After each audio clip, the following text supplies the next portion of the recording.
My father always used to say that if there is one text in yoga that we have to choose, it has to be the Yoga Sutra of Patanjali.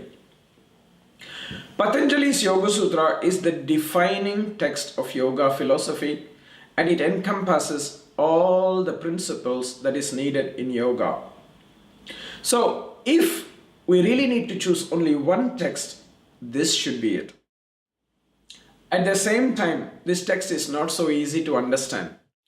It must be understood not only through a teacher who knows Sanskrit language, but also who is expert in yoga philosophy, because there are subtle words that are very important to be interpreted in the right manner. For example, when you look at the word avidya, very important in yoga, if you go to a dictionary, the word avidya will be defined as ignorance. Now, ignorance is a very simple word, because if we don't know something, we are ignorant. But actually, in the context of Yoga Sutra philosophy, the word avidya means that we don't know ourselves. If there is no self-realization, that is avidya. So, such kind of precision only comes when we study with a teacher who is very competent in both Sanskrit and in yoga philosophy.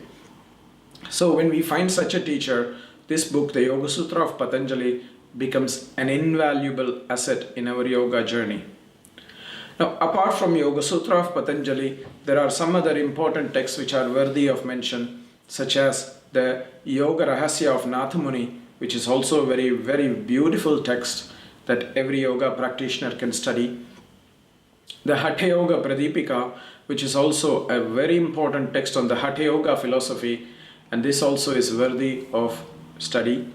And lastly, the Yoga Yajnavalkya Samhita, which is also a very ancient text composed by the great yogi Yajnavalkya, that is a dialogue between him and his students, especially Gargi, his wife, on the deep principles of yoga as a spiritual practice.